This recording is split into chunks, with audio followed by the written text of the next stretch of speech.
May bago tayong gamit sa kusina, kumarites, kaya naman kailangan nating maglinis. Ang tagal ko nang gustong bumili ng ganito. So ito nga po yung itsura ng kusina namin, kahit walang hugasan, magulo naman nga po yung mga gamit. Pati yung kortina nga po dyan ay madumi na. Ganun na nga rin po yung sa harap ng printer namin at sa harap ng TV, ang dami nga pong gamit. Kaya kailangan na talagang maglinis para naman nga po masarap sa pakiramdam pag makita mo nga yung bahay mo na ganito. Maliit man pero hindi nga po nakakalat yung mga gamit.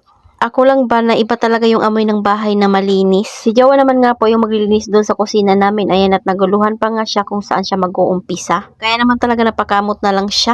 Inuna niya nga po ayusin yung mga plato, tupperware na nakalagay doon sa dish drainer. Pinalik niya nga po doon sa mga kanya-kanya nilang lagayan. Nilinis niya na nga po yung pinakabanda doon sa drawer sa taas. Ako naman nga po ay naglilinis doon sa harap ng TV, pati nga po doon sa pinakalamesa na lagayan ng printer. Yung dalawa naman nga po ay doon sa tindahan nagbabantay, tapos nagdo-drawing nga sila. Kaya naman talaga tuloy-tuloy din itong aming paglilinis. At dahil marumi na nga po itong aming kusina at lababo, kaya ayan, lilinisin nga ni Jowa at isusundroks niya nga po iyan. Tinitingnan na nga rin po ni Jowa kung ano yung mga na-expired na dito sa aming kusina. Madami na nga rin pong kulang dito, kumarites, dahil wala na nga kaming patis, toyo at suka. Sinali na nga ni Jowa sa squeeze bottle yung natira naming mga mantika. Pati yung patis na kaunting natira doon sa sachet. Hindi na nga ako naka-grocery dito ng pang-stock sa kusina namin, pati nga po sa CR. Sakto na kailangan ulit mamili ng mga chichirya, pati may inom, kaya mamimili na naman nga po kami. Ito, at nililinis niya na nga po yung dish drainer at nilalagyan niya ng Sunrox. So mukhang madali lang talaga maglinis, kumarites, pero pag siseryosohin mo nga at lahat ng sulok ay lilinisan mo, tatagal ka rin talaga. Wala kami masyadong gamit, kumarites, dahil maliit lang talaga itong aming kusina. Kaya yung mga hindi namin kailangan ay tinatabi ko nga, pati nga po yung mga plato ay bilang lang din talaga yung ginagamit namin. Kaya pagkatapos mo siyang patuyuin dyan sa dish drainer, ay kailangan mo siyang iayos dyan sa pinaka-drawer. Syempre, para hindi mabilis masira yung drawer, kumarites, ay kailangan talagang tuyong-tuyo yung mga platong ilalagay mo dyan. Lahat nga po ng part ay pinunasan niya na para matanggal nga po yung mga talsik-talsik dyan. Marami pa rin nag-aakala na yung tiles nga po dyan sa wall namin, kumarites, ayan nga po ay sticker. Bakit nga ba mas pinili ko yung pinaka-wall ng aming tiles sa kusina na may design? Kasi pag plain white ay para sa akin napaka-boring ang tingnan. Yung pinaka-tiles ng lababo namin, kumarites, ang hinahanap ko yung puting-puti talaga. Pero wala nga kaming makita dito malapit sa amin at medyo may pagka-brown nga po iyan. Pero gusto ko nga pong palitan iyan or baguhin nga po ng granites, pero yung kulay white. Isa din talaga ito sa nabago namin, kumarites, simula nga po nung nagbablog kami. Hindi man kagaya sa iba na mansion yung pinapagawa, itong amin naman ay talaga namang masaya na kami. Doon pa lang sa part na hindi na namin kailangang magbayad buwan-buwan or umupa. Ang mahalaga lang naman, kumarites, ay talaga namang makontento tayo kung anong meron tayo. Hindi pa nga kami nakakagawa ng DIY dishwashing liquid, kaya ayan yung ginagamit ni Jowa ay Smart. Napatakan niya nga po ng mga Sunrox yung mga sulok-sulok para matanggal nga po yung pinakamadumi. Maliban talaga sa paglalaba, kumarites, marunong din talaga siya maglinis. Kaya pag ako tinatamad at wala nga ako sa mood, ay talaga naman siya yung pumapalit sa akin. Nakakawala din kasi talaga ng ganang maglinis pag sobrang dumi na. Pero nakaka-stress naman pag nakita mo ngang makalat na at hindi na rin talaga maganda yung amoy. Yung cabinet nga po na nakahanging dyan, kumarites, ayan din yung pinakauna kong sahod na binili ko. 1,000 mahigit lang iyon, pero talaga namang tuwang-tuwa ako nung sumahod ako nun. Kaya iniingatan ko nga iyan, kung makikita nyo nga ay maayos pa ring tingnan. Hindi nga lang talaga pwede lagyan ng mas sobrang mabibigat dahil yan nga po ay nagbibend. Buti na nga lang talaga pati flower base ay nilinis na rin ni Jowa.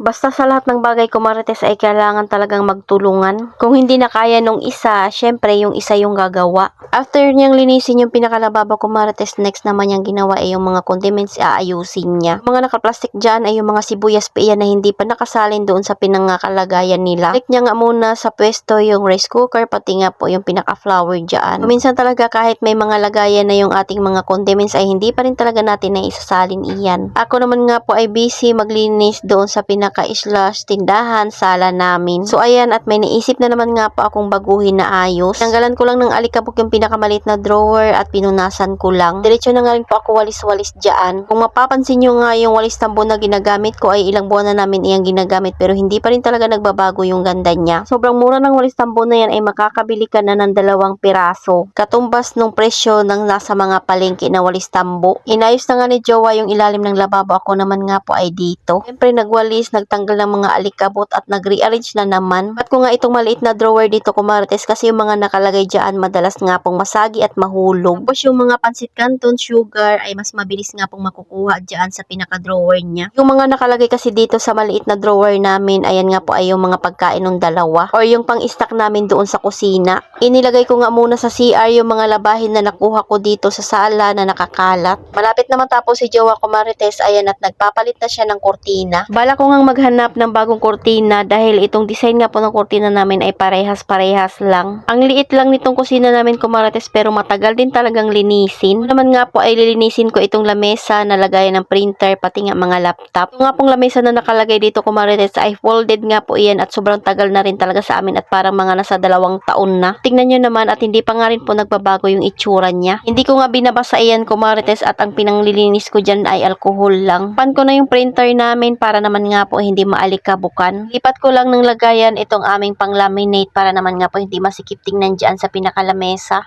Natapos ko na nga rin pong linisin na yun kumarites pero nag-charge ako kung hindi ko nga lang po talaga nakuhaan ng video. Dito naman nga po tayong mag-unbox. Itong bagong gamit ko nga po sa bahay ay induction cooker. 3 years na rin talaga kami mahigit na nag-i-induction kumarites. Ang kagandahan nga po nitong lahom kumarites ay infrared induction cooker na nga rin po iyan. Fit na nga rin po ito sa kuryente at marami din talaga ako nababasang magandang reviews. Sa napakaganda talaga nito kumarites, tingnan nyo naman yung itsura. So ayan at kailangan nga pong tanggalin yung ng sticker na nakadikit dyan dahil meron nga pong instruction na kailangan mong tanggalin. Kaya pinatanggal ko na nga po yung luma naming ginagamit na induction. Bakit nga ba ako nagpalit ng induction cooker kumarites? Kasi nga po yun ay mahirap na ngang pindutin. Nakakaluto pa naman siya pero kailangan na talagang palitan iyon dahil sobrang luma na iyon. Pagkaon nga niyan kumarites, meron nga po iyan adjustable kung gaano nga po kainit yung gusto mo. Dual na nga rin po yung pinaka-temperature niya. Kung maliit lang naman yung pot na nilulutuan mo ay pwedeng ganyan lang. Kung malaki at malapad naman ay meron nga rin po silang paganyan. Pwede ka nga rin po dito mag-ihaw. Waterproof pala ito kumarites kaya ayan sinubukan ko nga lagyan ng tubig yung pinakalutuan niya. Infrared na rin iyan kaya mabilis makaluto at mabilis uminit. Kaya dapat nakakontrol nga lang po yung pinakainit niya. Ang kagandahan nga nito ay nakaangat na rin siya. Saktong-sakto lang ito sa maliit na space ng aming lutuan. Kaya gusto ko induction cooker kumarites para bayaran lang ng kuryente yung aking iniisip. At hindi na ako mag-aalala na mauubusan kami ng gas bawat buwan. So ito na nga po yung itsura ng kusina namin kumarites after maglinis. Ayan at mabango na ngang tingnan pati amoy. Nakapaglagay na ng basahan para naman nga po mas magandang tingnan. So ayun lang muna kumarites. Salamat sa panonood. Follow for more. God bless us. At sana i-share nyo na nga rin po itong aking video.